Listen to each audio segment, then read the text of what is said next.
Let me go out there and take these risks, because if something happened to me, it would be good revenge. And if it didn't, I'd get a great experience. Why can't this charming, good looking guy make contact? So I go turn around, and they turn around. Then I say something harsh, like I said to this guy, I'm your dad, tell me you're gay. And he finally turned around and started crying and said, Lisa, I'm gay. You need to take 5-second pause and then respond. Your words really do create your outcome. So it starts thinking in words. So what are you thinking? If you change those thoughts, you could change anything. As you know, we use this platform to share stories of resilience. And today I have a very special guest.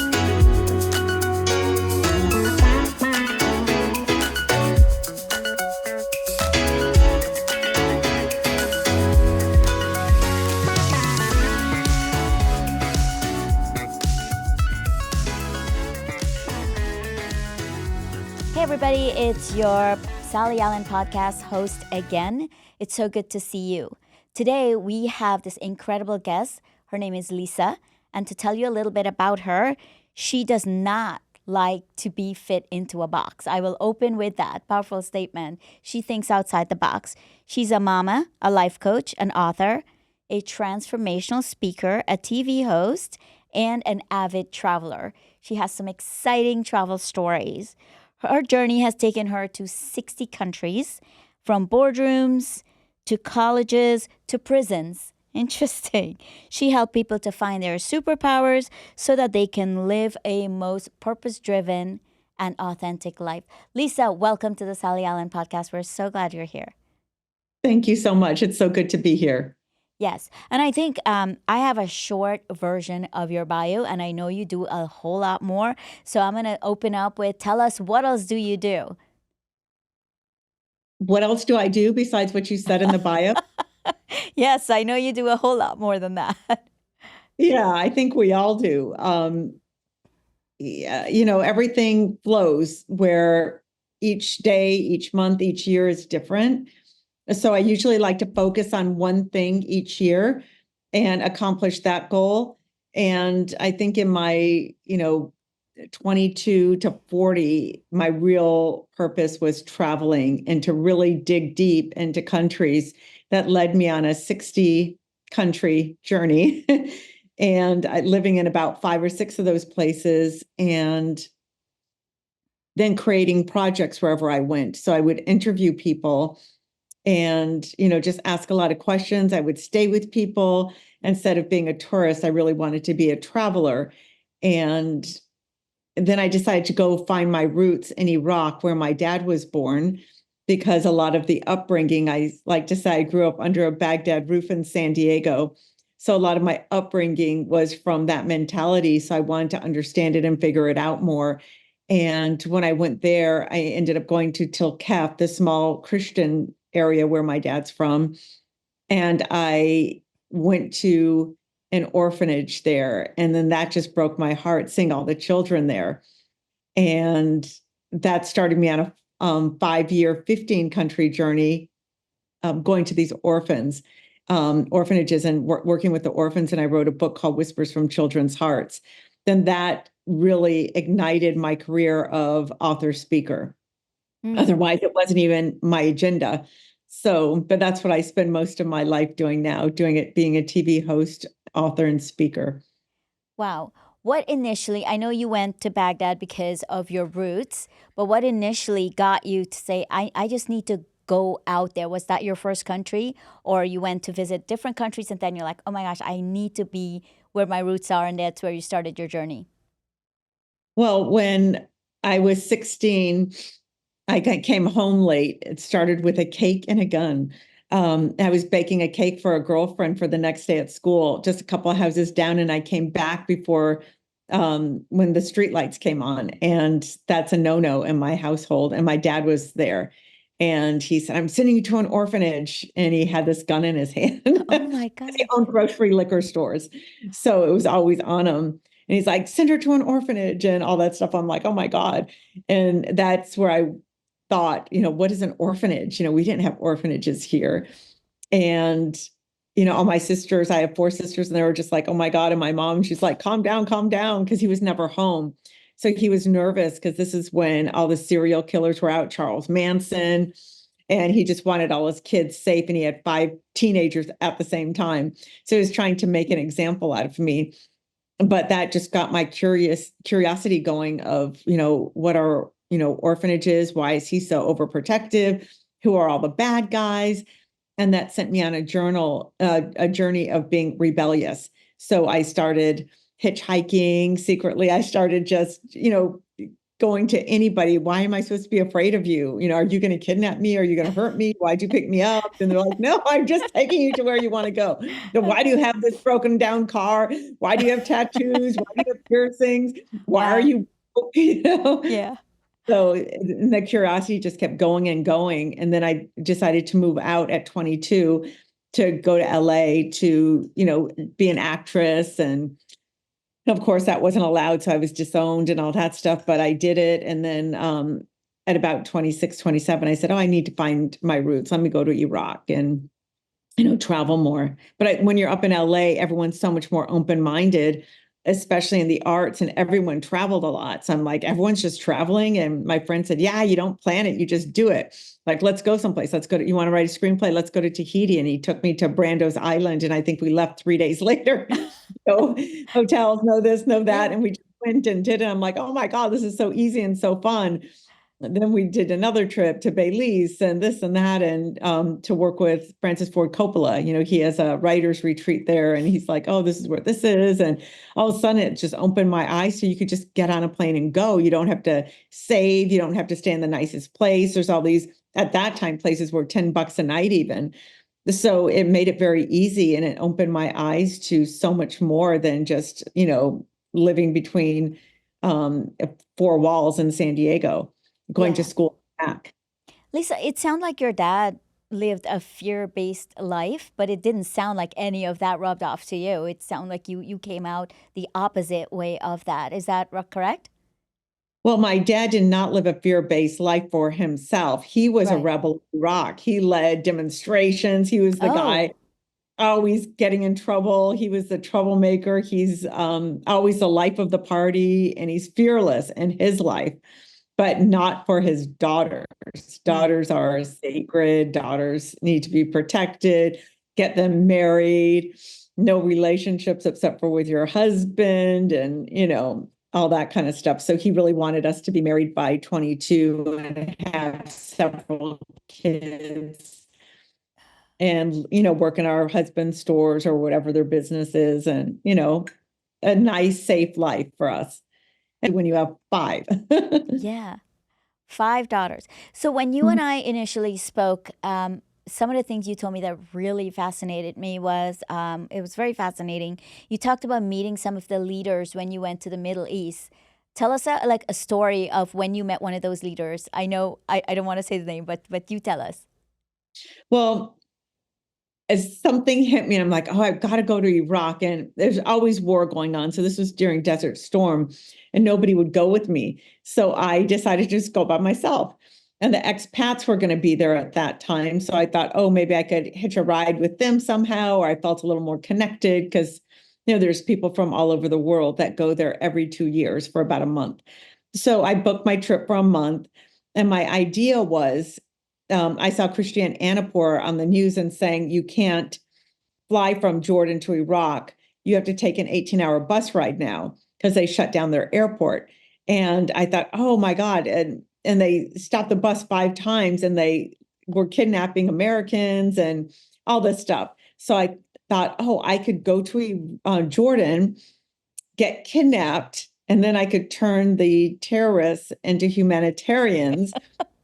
Then we could write a tell-all book, and then I could start a career like Christiane Amanpour and be a war reporter. I thought that would be really fun, since I didn't want to do acting anymore because of 100 of reasons, but mainly Me Too stuff. And, it just wasn't me being a Iraqi kid. I'm going, my dad will kill you if I do this. I can't do that. I can't do that. So Everything let's was, I back up. can't. I don't want to glaze over what you just said. You went with the intentions of getting kidnapped. Yeah. So I got a fake Louis Vuitton bag, and I got Uh-huh. cubic zirconia and $100 bills. And I went there. So when the guards would come on the bus, they look like Saddam, the Yeah. curled mustache, hostages, the military, their guns, and they, ask for your paperwork. I'd go, oh my God, oh, my diamonds. This is from my uncle. This is worth thousands. He'll die if I lose this. My dad gave it to me to, give to relatives and, that kind of thing. Like, pick me. And nobody did. Just salam Nobody did. alaikum, salam, every time. Salam alaikum, you crazy girl, nothing happened. And I'm like, oh my God, that's so nice. Oh my God. So did they kidnap anyone, or they just didn't kidnap you? I didn't hear of anything going on at that time. Yeah. Yeah. And who were some of the incredible leaders that you met while you were there? So I was there and I thought, let me go meet Saddam Hussein and talk to him. And why is a country like this? Why is a mentality like this so overprotective of the women? And, Iraq was actually more secular and women have a lot more power, and grocery liquor stores were open there that sell alcohol, and women wore dresses, above the knee and skirts, and they were lawyers and doctors and artists and curators. So lots of opportunity there. So I wanted to ask him, why are so many Middle Eastern countries not emulating that aspect of his philosophy, but also, why, like, does his boys, especially one of them, go out there and rape women, especially right before they're going to get married. Or right when they get married, one or the other, he'll like take the bride and have sex with her. And if she complains or the husband complains, he throws him over a balcony or kills them. I'm like, why? Is this allowed? But I never got the chance to meet him. I came close. So I joined the expat. So I got to meet Taha Ramadan, the vice president, and Tariq Aziz. So got to interview them and talk with them. And that was super exciting. So that was the closest I came to Saddam. But that alone just changed my mentality. And I understood that, it's so deep. This is, thousands of years of programming, and we get the genetics from our ancestors. So I don't think it's ever going to change of how they treat women. Yeah. But varying degrees. Because they're all the Christian Middle Easterners. And Saddam surrounded himself with Christians, so he could not get overthrown. Because if it was Muslims in his group, a Muslim could be president, but a Christian could not. Oh, that's interesting. Yeah. So he surrounded himself with Chaldeans as his chefs, his food taster, his whole inner circle and staff. So I felt safe because that's what we were. So if anything happened to me, it's like, oh, a Christian one. And my uncle worked for Saddam being an architect many years ago. So, I felt I had something in my back pocket where I would be rescued because, of my connection with the government, even though it's a very, different one, but still. So I want to ask you what you did wanting to be kidnapped. I cringe when I even think about me doing that. Where did that resilience come from? Was it your dad? You said your dad was fearless and, he was afraid for his daughters, but he was fearless. Where did your resiliency come from? I don't think you choose it. It came from, I think, depression. I think I felt I had such a close relationship with my dad, and I loved him so much. And for him to do something so shocking, which he's never done before or after, it was just a moment, because I think he was so scared of me walking down the street in my school uniform, out, it's like we lived in a safe neighborhood. But in his mind, he's watching the news every night. Charles Manson's on the loose. His team, the Hillside Strangler, that clown Gacy or whatever his name was out, all these people. So he was so nervous of if any of us were out, he wanted us to go to school and come home. So I think he just was trying to make a example, but that just, I think, tore me to my core. In retrospect, at the time, I thought, oh, whatever. And I shrugged it off and didn't even think too much of it. I just thought, oh, that's just dad being overprotective. And, because some of my other relatives' parents were worse. My dad was the most lenient. So I'm like, oh, okay, he's trying to make a, example of me. He didn't mean it and all that stuff. But something inside, like, wanted to punish him back, I guess, or punish the culture. And I thought, let me go out there and take these risks, because if something happened to me, it would be good revenge. And if it didn't, I'd get a great experience.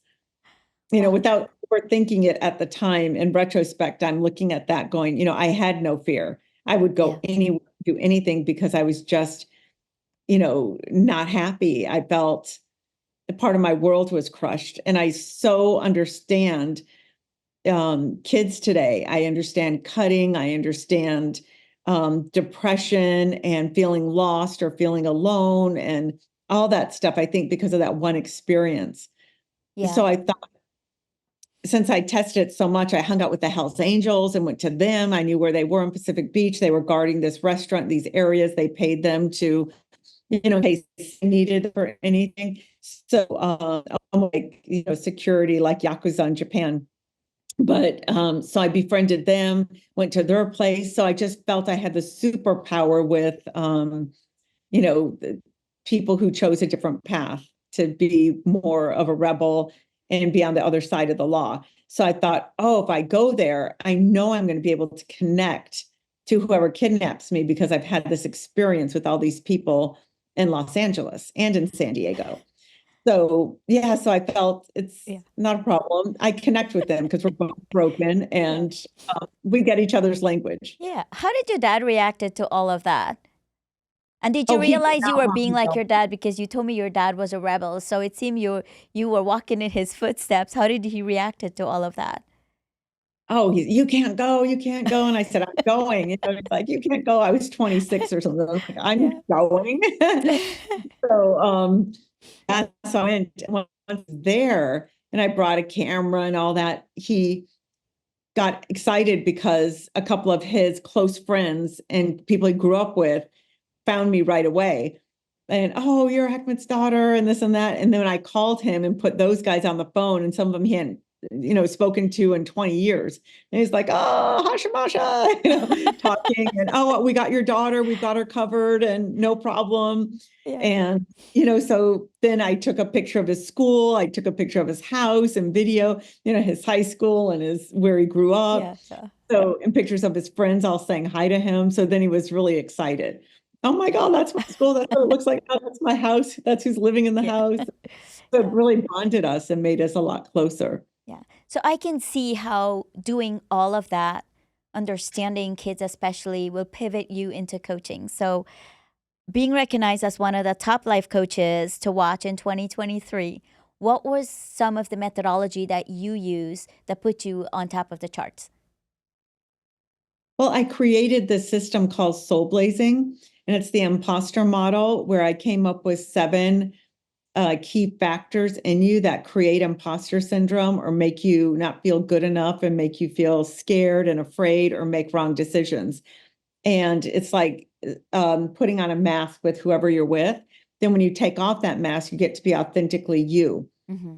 So I think that method is really great, because I took it from when I was a child. There was a woman who went to the funerals, and she would speak in Aramaic, but condemn all the family members to the person who died. Oh, you think you're crying? You never loaned him that money he needed. Oh, he needed a kidney. He asked you, nobody gave it. And Oh, all he wanted was to see you more often, but you were always too busy. And I would be like, blah. So they'd pass out tissue boxes. And I always thought, that's so weird. Why are they allowing this woman to yell at people? Later, I found out she's paid to help you deal with grief.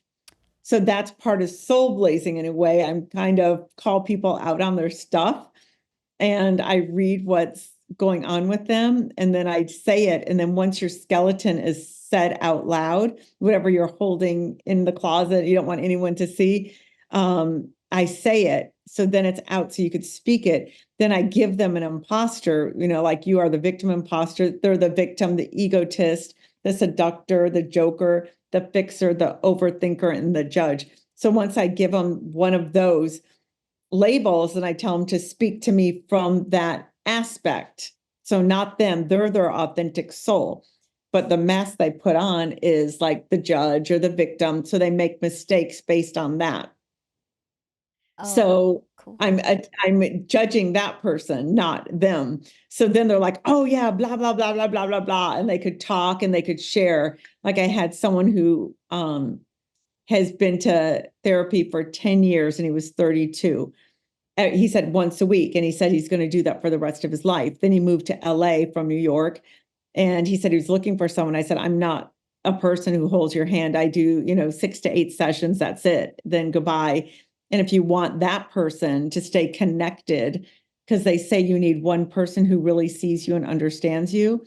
And that's what he liked. So to keep a therapist there is a through line of his life.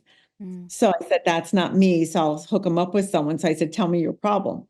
And he started just talking. He's this good looking guy and charming. And he worked for a game show where they travel to like 6, 7 cities and they cast from the Midwest and all this, then come back and they go on a bus. And I said, okay. And so he's like, but I can't make friends and I really want to be a documentary filmmaker and I can't do that Oh. because I'm not somehow making the connections and I'm getting frustrated. So I'm like, okay, listening to him, I'm getting hits of, well, who is this person? And so I tell him to turn around and stand up because I also went to the Groundlings in Los Angeles, studied there, and Lee Strasberg, so sense memory and improv, and then the Mathena. So I'm hard. So I go turn around and they turn around.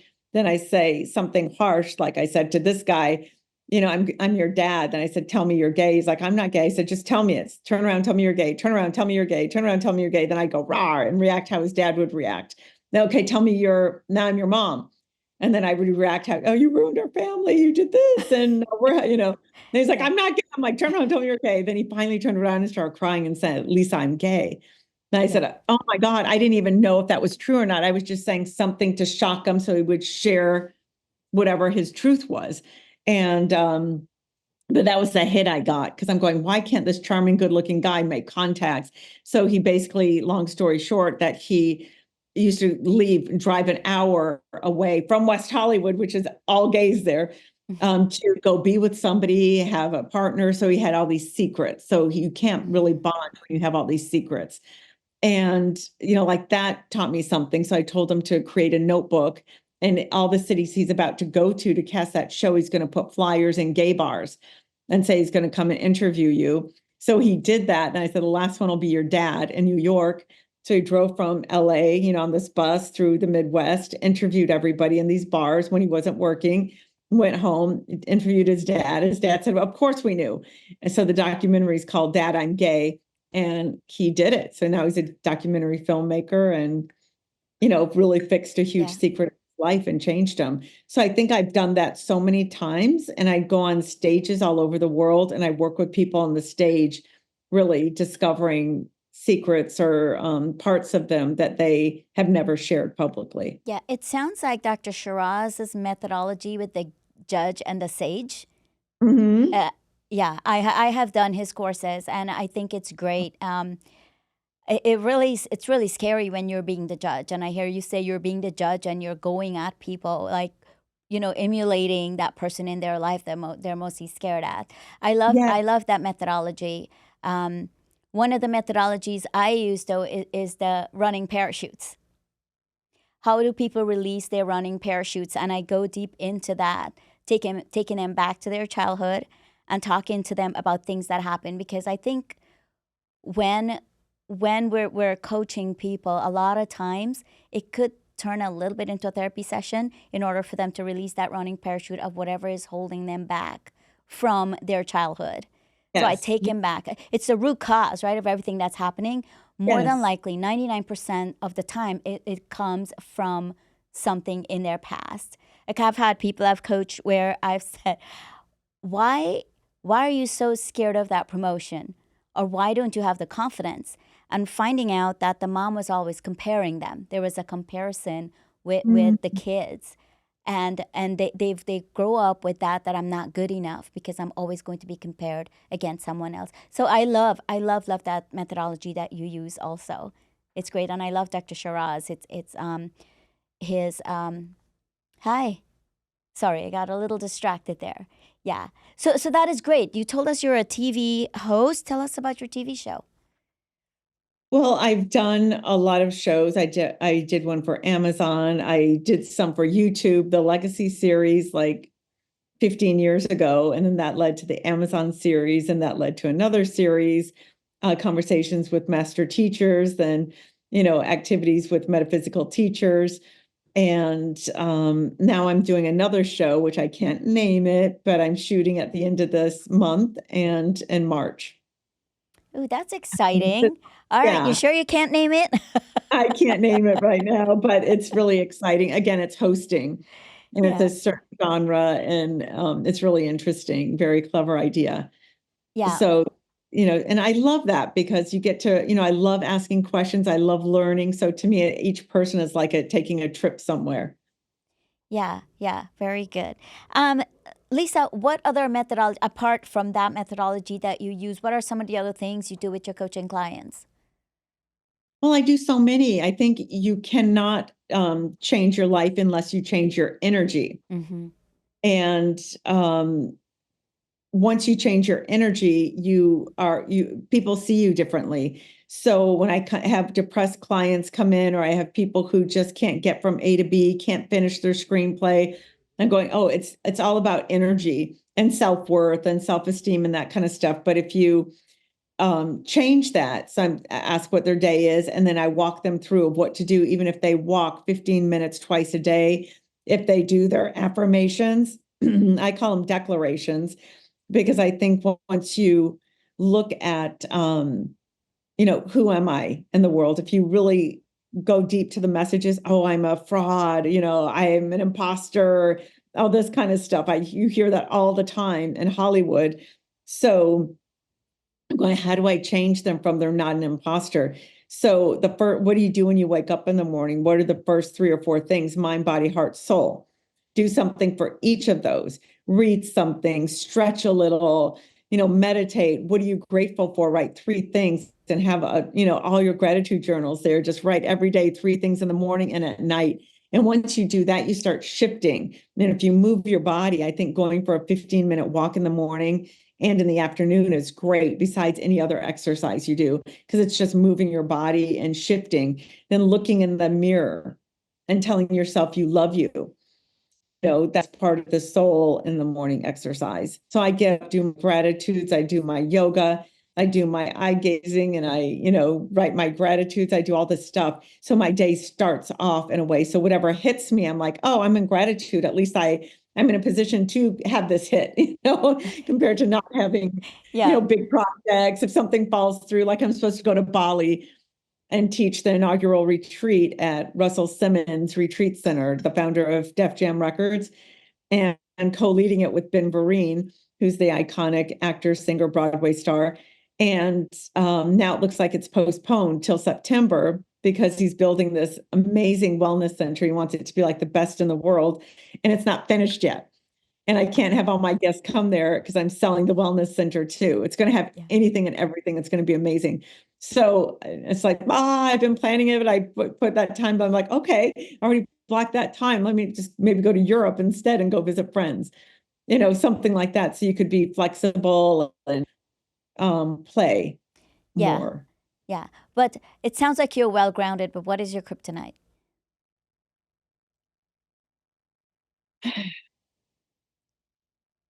I don't know if I have a kryptonite. Um, what's yours? I think I sometimes fall into the comparison trap. Sometimes. That will be my kryptonite, and I have to, but learning, to get out of it quickly is the key. As I grew, 10 years ago, it would have taken me longer to fall out of the comparison trap. These days, I have my methodologies and things that I can do quickly. What I teach my client, I practice on me. Like, you've got to Yeah. own where you're at. Remember, Sally, Yeah. own where you're at. Mhm. Yeah. Yeah. Um, I don't know. I think I get out of it fast, whatever it is, because I can't even think of anything right now. Because I think we all have all this stuff going on all the time. Like you just said, I think everyone has comparison, everyone has shame or guilt, Right. or has people in their life that hold them down because they compare themselves to you and then go, oh, you start seeing friendships fall away Yes. when you get it. more successful, then, oh, you're changing. Well, you should be changing. Who wants to stay in the same place? You want to Yeah. keep growing. Right. I don't want to stay here because you're staying here. So I think you have to break the habit of being yourself when you want to grow and change. And then that takes a lot of work. That Yeah. takes doing those exercises in the morning, focusing, changing your thought patterns, writing your declarations. I'm living in a strong, sexy, healthy body instead of God, I'm fat. Yeah. I got Yeah. to lose weight. You just Yeah. start shifting that and saying that all the time. Your words really do create your outcome. Yeah. Because they change everything. They change your actions, your beliefs, and how you spend your day. And then that's who you ultimately become. That's your legacy. So it starts thinking in words. So what are you thinking? If you change those thoughts, you could change anything. So when you ask your kryptonite, I think I probably have 1,000 of them, everything. But I think I just go, oh, that's interesting. It's almost like putting a leaf and letting it go down. It's like, okay. Yeah, So I like what you said about changing your thought, because I think mastering your emotions, and I was coaching someone yesterday talking about this. When you master you master yes. your emotions and you master your thoughts, that is the most powerful thing you will ever do. And I think Yeah. that's when people won't have control over you. You take control back of every conversation, every situation, because you're able to master yourself. Yes, and you have to get rid of the past. If you're living in the past, you could Yes. never create a new future. If you're always going, oh, but this person did this to me and I can't do it. This person said I'll never be able to do this, or whatever it is, or this person broke up with me or thinks I broke up with them, all crazy stuff that happens in relationships that I hear from clients all day long, Oh, all day. stuff I've experienced.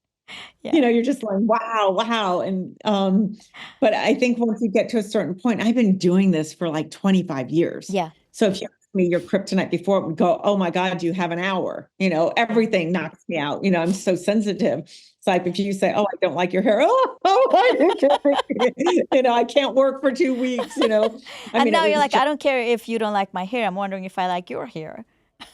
no, I don't even go to, I'm wondering if I like your hair, because that's in the negative. I don't Yeah, care yeah, about them. yeah, I yeah, love the way they are, and yeah, everyone's unique. I don't care. Just yeah, like, oh, how sweet, that's yeah, where you are right now.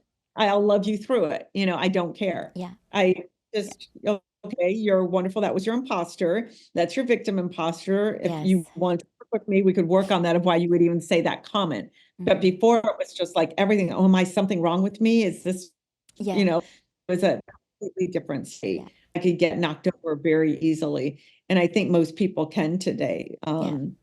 So, Lisa, what's a Yeah. takeaway for our audience today?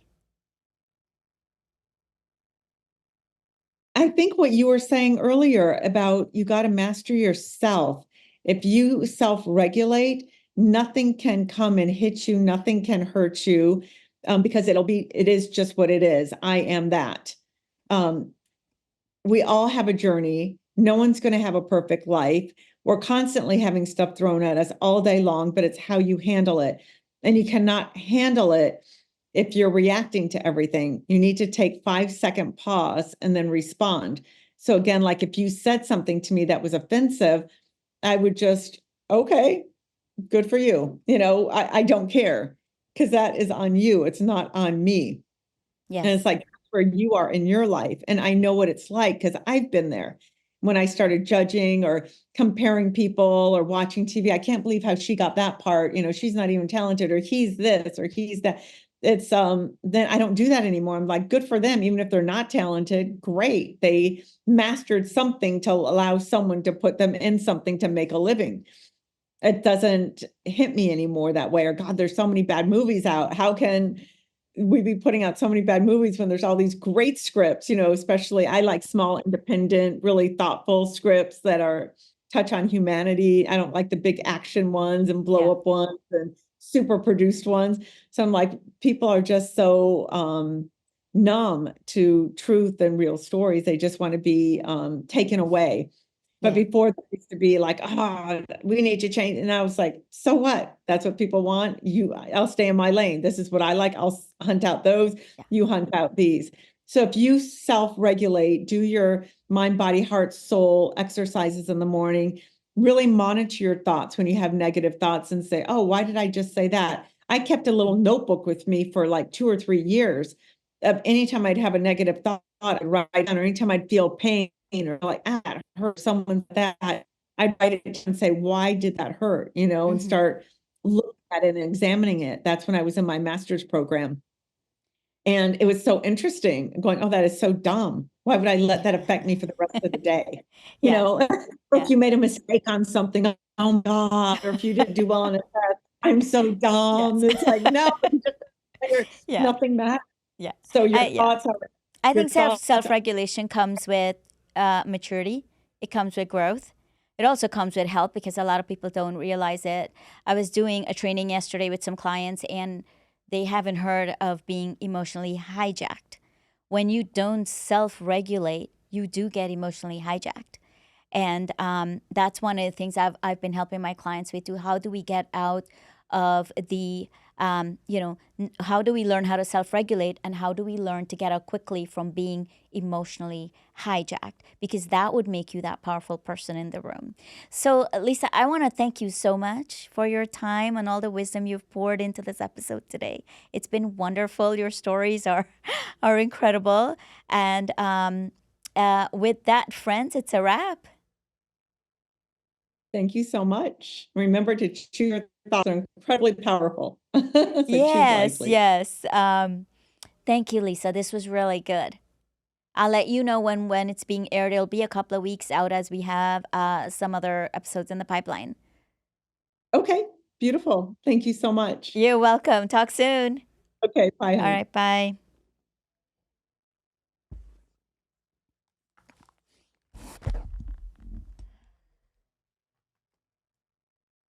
Did you turn off the Zoom?